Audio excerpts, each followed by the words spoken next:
बातिल से दबने वाले आई आसमान ही हम, बातिल से दबने वाले आई आसमान ही हम, सोबर कर सुका है तू इम्तिहा हमारा,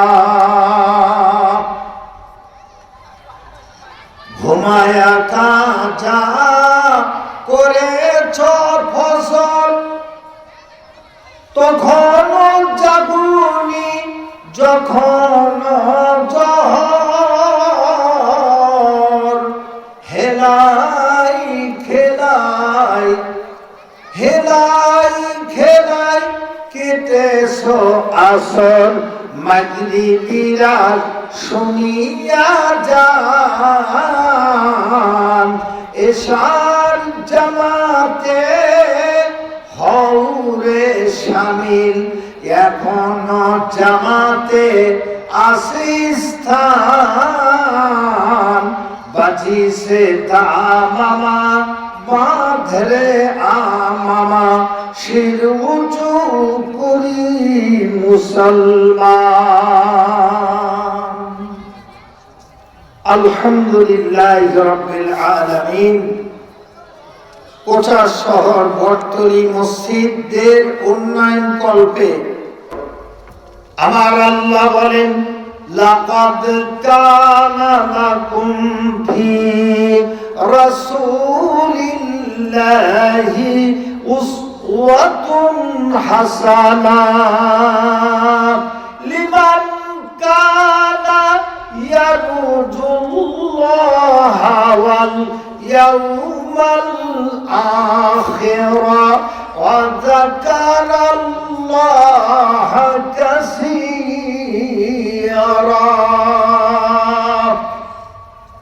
আল্লাহ বলেন, তোমাদের আদর্শ দুনিয়ার কোন মানুষের আদর্শের সঙ্গে মিলাতে হবে না।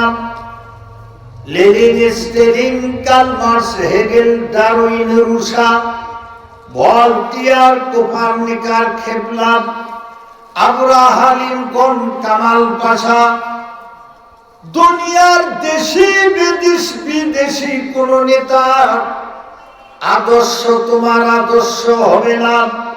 কালেমার মধ্যে যার নাম, দুরুদের মধ্যে যার নাম, একামতের মধ্যে যার নাম, যার নাম মরণেও কবরে শোয়াইবা সময় যার নাম, তিনি হলেন মুহাম্মাদুর রাসূলুল্লাহ সাল্লাল্লাহু আলাইহি সাল্লাম।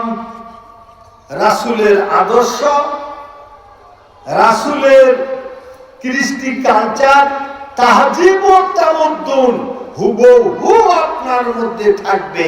যদি থাকে আপনি তার উম্মত, নবী ও আপনার নবী। আমাদের নবী রবিউল আউয়াল মাস যখন আসে তখন নবীর নামে কত দুরূদ, কত গান।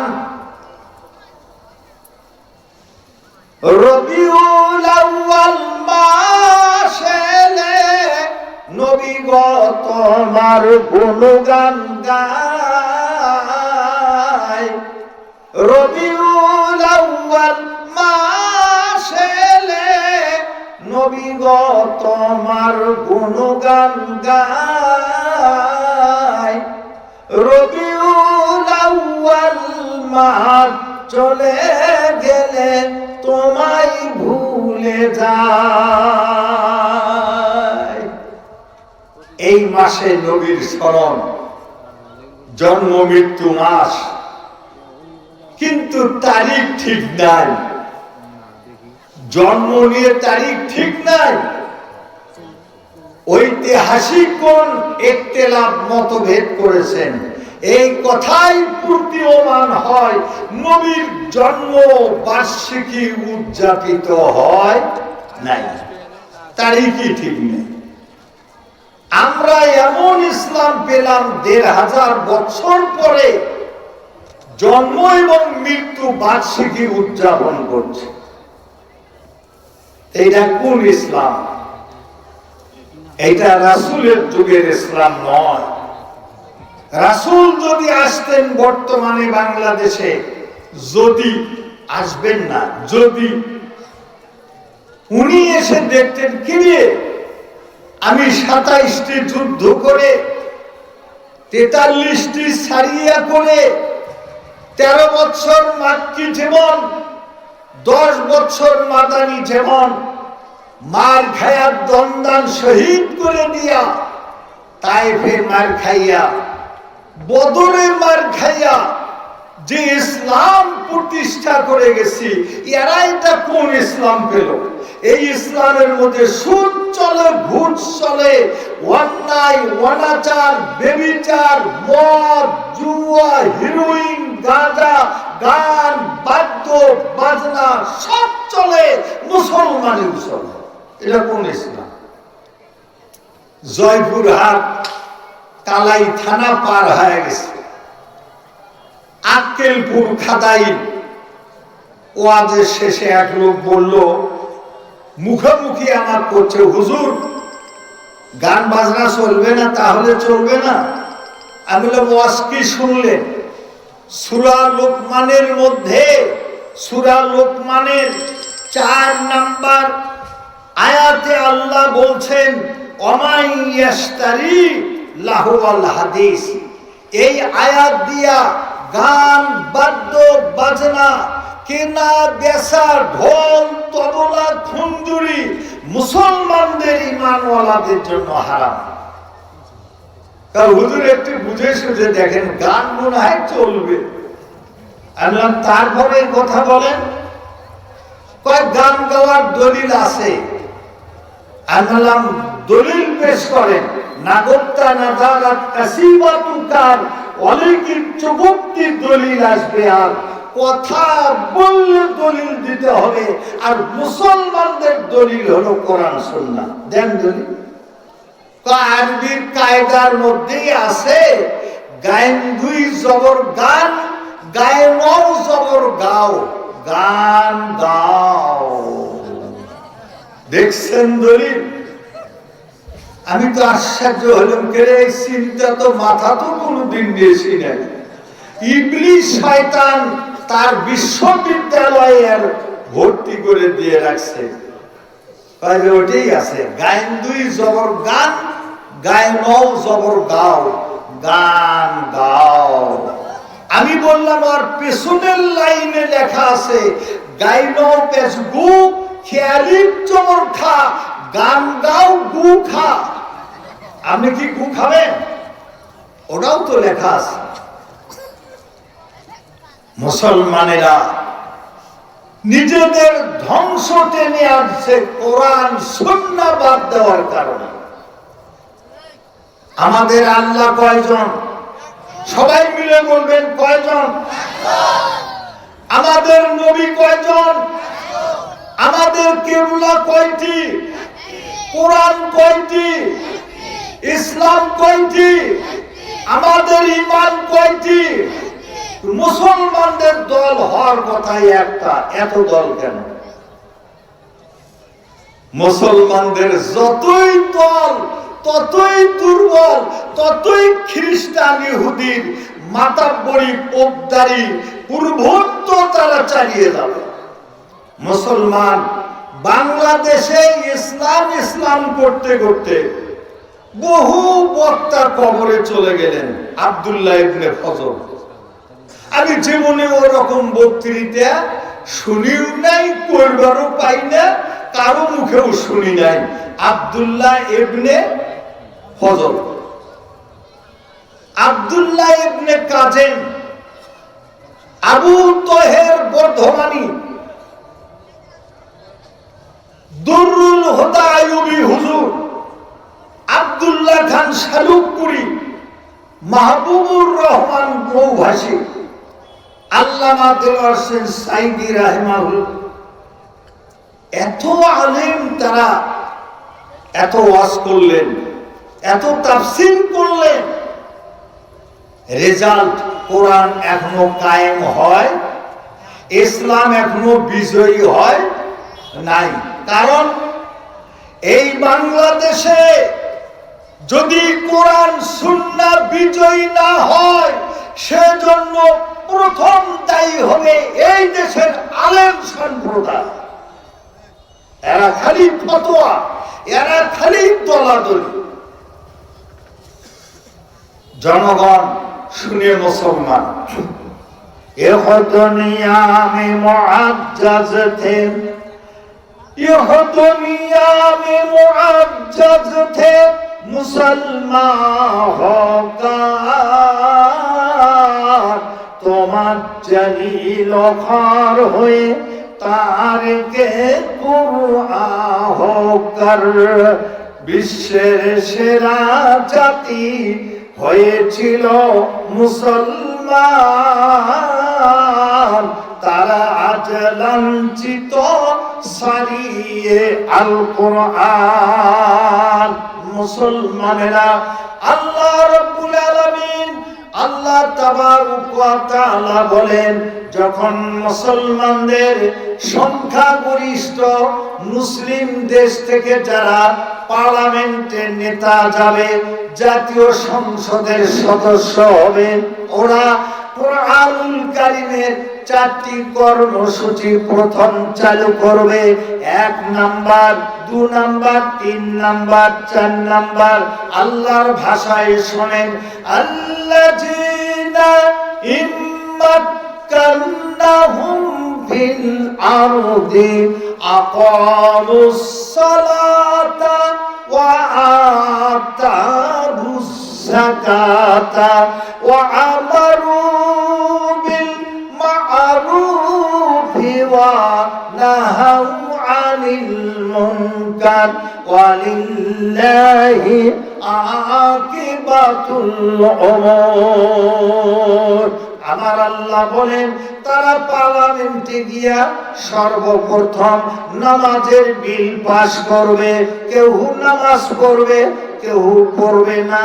আজান হবে, কেউ মসজিদে যাবে, কেউ বা লুডু খেলবে, দাবা খেলবে, ক্যারাম বোর্ডের ব্যারাম খেলবে। এইটা হবে না।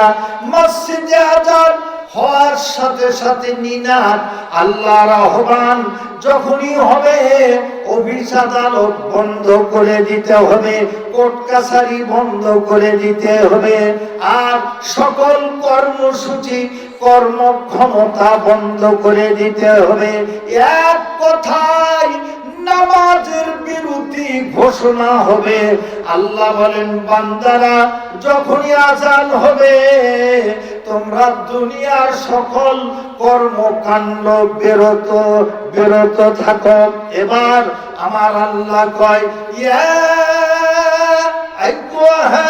আইয়ুহাল্লাযীনা আমানু ইযা নুদিয়া লিস-সালাতি মিন ইয়াউমিল জুমুআতি ফাসআউ ইলা যিকরিল্লাহি ওয়া যারুল বাইআ।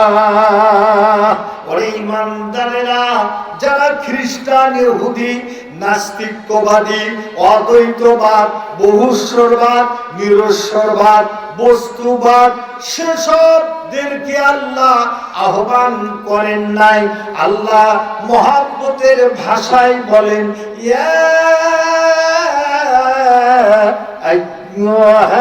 আইয়ুহাল্লাযীনা আমানু, ওরে আমার ঈমানদারেরা, ও ঈমানদার বান্দারা, ওরে ঈমানদার বিশ্বাসী বান্দারা, যখন নামাজের জন্য আহ্বান করা হবে, যখন নিনাদ হয়ে যাবে, বাজলো কি রে ভোরের সানাই নিদিমহলার আধার পুরে, শুনছি আজান গগন তলে অতীত রাতের মিনার চুরে। আজান শোনার সাথে সাথে ওরে আমার গোলামেরা, ওরে মাটির মানুষেরা, আমি সব চাইতে আমি মাটির মানুষকে বড্ড ভালোবাসি। তোমরা আজান শুনে সব কর্মকাণ্ড পরিত্যাগ করে, পরিহার করে, বর্জন করে নামাজের বিরতি ঘোষণা দিয়া মসজিদ পানে ধাবিত হও। ওযু করে মসজিদে যখনই তুমি পা ফেলবে, তুমি দোয়া পাঠ করবে, আল্লাহুম্মা তাহালি আবওয়াবা রাহমাতিক। মাবুদ গো, দুনিয়ার কোন ডাককে প্রাধান্য দেই নাই, আমি গোলাম বান্দা তোমার ডাকে সাড়া দিয়া তোমার মসজিদের দরজায় দাঁড়ায়া ও রব্বুল আলামিন তোমার রহমতের তামাম দরওয়াজাগুলি আমি খুলিয়ে চাই। ইমাম গাজ্জালি বলেন, সঙ্গে সঙ্গে আল্লাহ ফেরেশতাদেরকে ডাক দিয়ে বলেন, ওরে ফেরেশতারা দেখো রে, দেখো আমার মাটির মানুষেরা, ওরা দুনিয়াকে তালাক দিয়া আমি মহান আল্লাহর ডাকে ছুটে গিয়া ওরা চাই নামাজে দাঁড়াবে, মসজিদের দরজায় দাঁড়ায়া আমি আল্লাহর কাছে তামাম রহমতের দরওয়াজা খুলে চাই। ফেরেশতারা রে, আমি মাটির মুখের ভাষা কোনদিন প্রত্যাখ্যান করতে জানি না। আমি মাটির মানুষকে সব চাইতে ভালোবাসি। ওরে ফেরেশতারা, ওই বান্দা বান্দির জন্য রে আমার রহমতের দরওয়াজা খুলিয়ে দাও। জোরে শুনে বলেন সুবহানাল্লাহ। আল্লাহ মানলে আপনার উপকার, না মানলে আপনার ক্ষতি। আল্লাহ লাভ লোকসান নাই, লাভ লোকসান আপনার। এই জন্য আমি আপনাদেরকে বলবো, প্রত্যেকটি মাহফিলে যাবেন, যাবেন না কেন?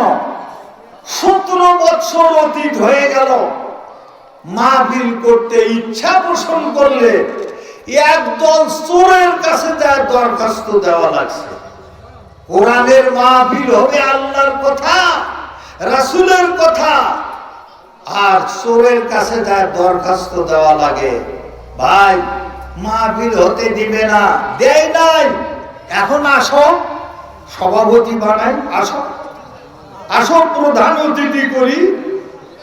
খুব বাড়াবাড়ি হয়েছিল।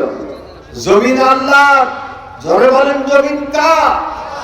জমিন কার? কুরআন কার? আপনি আমি কার? এই বাংলাদেশটা কার? আল্লাহর জমিনে আল্লাহর কথা নির্বিচারে উন্মুক্ত ভাবে চলবে। বাধা যারা দিবে তারাই ধ্বংস হয়ে যাবে। লিল্লাহে তাকবীর। সাদ্দাত কত, নমরুদ কত, কারুন কত। সাদ্দাত কত, নমরুদ কত, কারুন এসেছিল এই ধরনীর বুকে, বাধা দিয়েছিল দারুণ।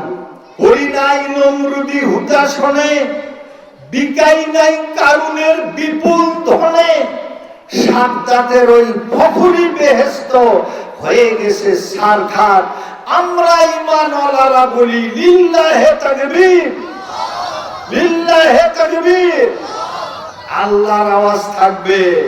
সাদ্দাত, নমরুদ, ফেরাউন, আবু জেহেল, আবু সুফিয়ান, উতবা, সাইবা, মুগীরা, আরো পাতি নেতা যারা, তাদের মৃত্যুর পরে নিঃশ্বাসের শব্দ পর্যন্ত বন্ধ করে দিয়েছেন আল্লাহ। উপরে দেয় ফুলের তোরা, ফুলের মালা, ফুল দেয় উপরে, নিচে জাহান্নামের আগুন দাউ দাউ করে চলে। আল্লাহ কয় কোরআন বিরোধিতার করার কারণে। বন্ধুগণ, আমি আর্মির চাকরি হওয়ার পরে যাইনি। আমার আব্বা বললেন, আব্বাও মন খারাপ, মাও মন খারাপ। মা একটু একটু না রাজি হয়।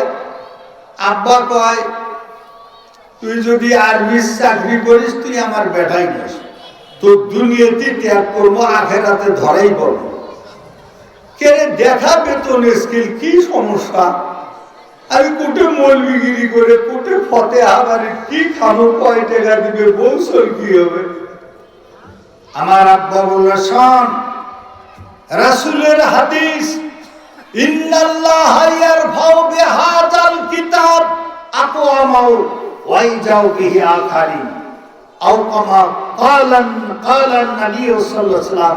যারা কোরআনের পক্ষে থাকে, কোরআনের খেদমত করে, কোরআনের অনুসরণ করে, কোরআনকে বিজয়ী করার আন্দোলন করে, আল্লাহ নিজেই তাদেরকে সম্মান ও ইজ্জত বাড়িয়ে দেন। বন্ধুগণ, এই জন্য আমি আর ওই চাকরি না করে আল্লাহর কোরআনের চাকরি করে বেড়াই। আজ এখানে, কাল ওখানে, কাল ওখানে, পরশু ওখানে। তার মানে আল্লাহ কোরআনের সম্মানে সারা বাংলায় আমার রিজিকের বরাদ্দ করে রাখছে। এই জন্য আপনারা আল্লাহর হয়ে যান, আল্লাহর গোলাম হয়ে যান, আল্লাহ আপনার হয়ে যাবেন। রাদিয়াল্লাহু আনহুম।